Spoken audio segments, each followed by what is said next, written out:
is my channel, Laura and Relax Pet Life. If you are new here, welcome. If you like this video, give me a thumbs up, hit subscribe, and don't forget to click the notification so you know when I upload my next video. So today's a little bit different than usual. Obviously, I am not in my kitchen. I'm outside the gym waiting to be picked up after my workout here.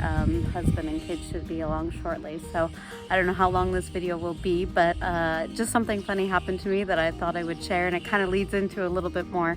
As you notice in the title, it's about living on an island. And so I'm at the gym, I'm in the middle of my workout, and I recognize somebody that there's not a whole lot of people that I know here on the island.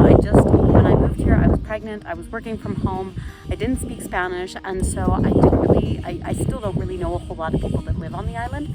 So my social network is not very big. So when I recognize somebody, it's usually somebody I know fairly well. So I saw this guy and I'm like, I know that guy, and it clicked pretty quickly with me. It was my midwife from both my pregnancies. Amazingly sweet guy, wonderful. A little awkward in the beginning for me to have a man as my midwife. Not what I was expecting, but turned out love him to death. He's fantastic at his job. So anyway, he recognized me as well, and he came over and he said hi, and you know, he remembered my name, he remembered my husband's name, he remembered my kids' names. I mean, just it's the kind of guy he is. And it's been a year and a half. My baby's a year and a half, so it's not like I just saw this guy yesterday. But afterwards, it was kind of a little bit awkward in a way. I mean, I don't do well in social situations when I'm out and about and I run into a good friend outside a normal setting. I get really awkward and I don't really know. They could be like one of my best friends and I still get kind of like ruffled that it's completely unexpected meeting and impromptu, and I suddenly have to have a conversation with somebody and that's not at all where my head was. And so I get really awkward. I'm such a socially awkward person sometimes. And so then when it's somebody that has seen me in some very interesting positions, it makes it even a little bit more awkward for me. So I felt really weird after, and it made me just kind of realize what it's like living here on an island. I didn't grow up in the city, like downtown city central, but I grew up in the suburbs, and I don't think I could count in less than my 5 fingers on one hand how many times I've run into somebody that I know in the 25 years that I lived in the States. And same in Munich. I mean, I think there's probably less than 5 times that I ran into somebody unexpectedly in the middle of the city walking around that I hadn't planned to meet up with. So it's not something I commonly run into. And so living here on an island, like I said before, I don't know a whole lot of people. I'm not very social. I don't really go many places except like the gym and hiking. And out hiking, you never see anybody. There's just not that many people here most of the time, or they're mixed in with the tourists during the summer. So it just doesn't happen very often. And it's one of those things about living on an island, though, is that you do run into people all the time. It's like living in a small town, and people who are from small towns, you guys probably know what it's like. It happens to you all the time. It just, you know, when I tell people that I live on an island, you know, my friends in Munich, and when I go back and I visit, they're always like, oh my goodness, it must be so fabulous. The weather must be so fabulous. You must just spend all of your life living on a beach and drinking cocktails and enjoying the sunshine. The same thing for my dad. He loves to tell people that, you know, his daughter lives on an island in the Mediterranean, and especially for Americans that just seems so exotic and everything. And people don't realize that, yeah, well, it's great. I mean, don't get me wrong, the island is beautiful. And I'll go into a lot of the pros later. There are some negatives to living on an island. I mean, first of all, we do have to have a life here. We do have to work and go to work and go to the supermarket and buy groceries. And, you know, we have a normal life. It's not all just vacation life. It's not what you think of when you go to a beach for vacation. It's completely different than when you actually live at the beach or near beaches and on an island. You still have to have a life. You still have to have normalcy. You get up and you do a routine almost every day, and you go to the gym and you go to work, and the kids go to the playground, and you know, it's a normal life. Kids go to school. My kids don't, but when they're older, kids go to school. So people just don't really think about that fact. They just kind of think you live a vacation 24/7, and that's not at all what it is. And you know, island life can be really hard. It's very isolating in a lot of ways, especially when you live on a small island like we do. There's a whole lot of things we don't have. Major department stores, we have a couple of supermarkets, but not even that many of them. And so it makes shopping for things really difficult. When I order anything from the internet, it takes twice as long to get here. There's usually extra shipping costs. Even Amazon Amazon. I barely ever get anything that doesn't cost anything, and I never get it within 2 weeks. I mean, within 2 weeks. 2 weeks. 2 weeks. 2 weeks. 2 weeks. 2 weeks. 2 weeks. 2 weeks. Okay. But like next day delivery, like in the States, that just doesn't happen here. You can't do that. So it makes it a little bit hard that way as well. You can't just go out and buy something most of the time. If it's something general, obviously, you know, food and all of that, we go out and we buy. But I was looking for underwear for my daughter because she's going to start potty training soon. And I had to order it, and then I had to wait for it to arrive. Now, I know this now after 4 years, and so I do things in plenty of time and plenty of advance notice. So I'm not usually too desperate for something. But when I am, like one of our sound machines broke a couple of weeks ago. The kids were playing with it, and they had pulled the cord in and out, and it broke, and so we needed to get a new one, and it was going to take a week and a half, 2 weeks to get here. So which, you know, is fine. We were able to do a different way and get around that, but it's inconvenient a lot of times when it comes to needing something quickly but not being able to find it here. It's just not available, and especially after quarantine and everything, a lot of the shops aren't open, or they're only open during the summer for tourists. A lot of our restaurants are only open for tourists in the summer. They're only open at certain times of day. A lot of times restaurants will be open for lunch until and this is including in the summer, they'll be open for lunch until 2 or 3 o'clock in the afternoon. Then they close until 8 o'clock at night. I'm sorry, 8 o'clock at night is way too late for me. Even before I had kids, I didn't want to go out at 8 o'clock at night and have a big meal at a restaurant. We did that occasionally, but really not that often. I'm usually in bed by 9 o'clock, so I don't want to eat a big heavy meal at 8 o'clock in the evening. So that's really hard. Things really cater to the tourists. There's a couple of villages around here that are really touristy, and they are parked full in the summer. You can't find parking anywhere close to the beaches and things like that. And then in the wintertime, everything shuts down. The cafeterias are shut down. The restaurants are shut down. The shops are shut down. There's absolutely, and I mean literally nothing is open in these little towns because they have so few year-round residents that nothing's open. We go hiking in them all the time, and sometimes it would be nice after hiking to be able to sit down and have a coffee afterwards, and you just can't do that most places. So it makes it really inconvenient sometimes. Then it's just well, if we're gonna have to drive back to town anyway, then we might as well just go home and have a coffee. So it makes it a little bit difficult to enjoy going out at times like that as well. What else about island life? You can kind of get cabin fever, island fever a little bit. I got the madness. I got cabin fever. I've got it too. Hang on one second. Okay, sorry about that. I'm back. I'm sitting here in the parking lot, and somebody just drove up right next to me on their motorcycle or their Vespa. So I decided to cut there for a second just so you could hear me. Anyway, what was I saying? Something about island life, cabin fever, island fever.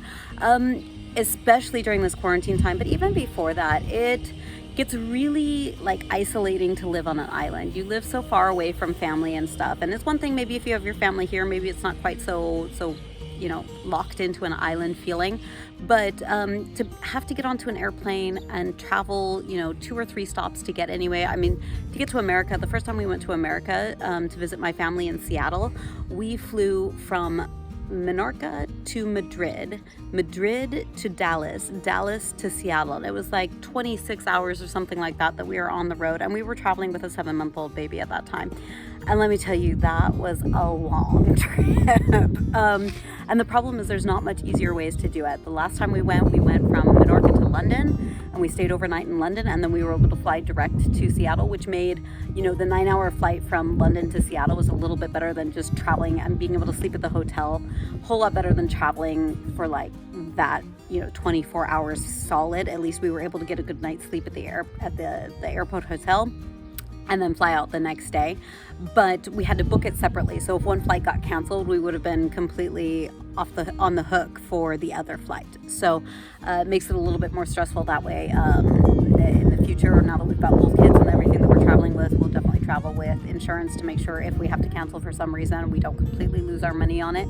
But anyway, it makes getting off the island, especially little kids, really difficult. Once the kids are a little bit older, it won't be so bad. But even to visit our family on the peninsula, on the mainland of Spain, we have to travel 4 or 5 hours, which isn't that bad. But it's 2 planes. There's never anything direct over there. They live very close to the airport, but it's still, it's a 4 or 5 hour trip, and you have time at the airport, which is kind of nice. We can get the kids out, they can run around, and then we get back on an airplane for another hour. So it could be worse.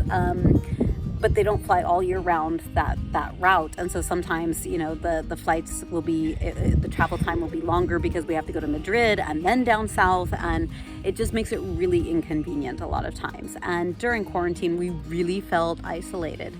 There was only, even now, a couple of months later, as things are opening back up, there's only 2 or 3 flights a day that go in and out of the island.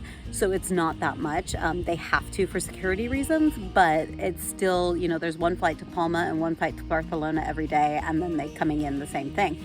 So it just, it's slowly opening up, but it definitely has been really difficult to feel secure about being able to leave the island if we needed to.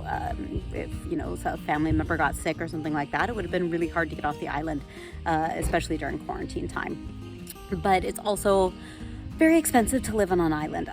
You have to have everything brought in, everything, food for the most part. There's a few locally grown vegetables, and we get a local milk for the kids and everything like that, but a lot of stuff is shipped in here, and that's including other products too. I mean, that's why I shop online most of the time. I'm sorry, I would love to support local economy, but the price difference is astronomical.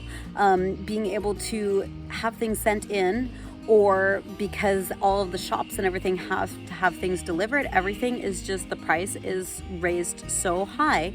I don't even want to buy clothes for the kids here. It just, we buy the occasional thing, but even shopping sales and trying to find deals and things like that, it just doesn't happen. It's just so expensive here.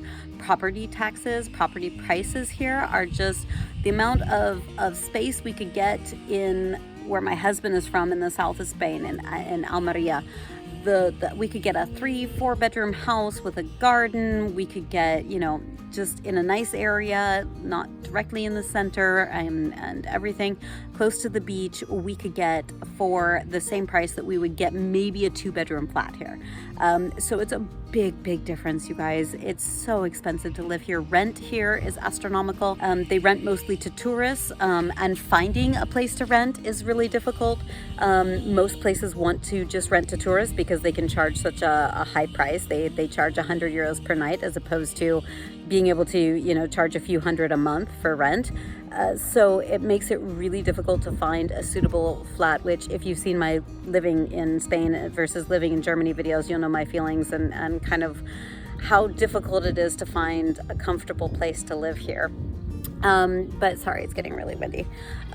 So yeah, it's not always the most fantastic, fabulous island life. When, I guess, maybe if you had money and you could buy a fabulous house in the middle of the island with lots of space and on the beach, and, you know, you didn't care, then I guess it's one thing. Or if you have family and you grew up here and you own property and that sort of thing, it would be a little bit easier. But being not from here and not having anybody in the way of family or many friends or support systems around here, having very limited resources, we now have a rule in Catalonia, which is the region that we live in, the province that we live in, with the Balearic Islands and Barcelona and Catalonia.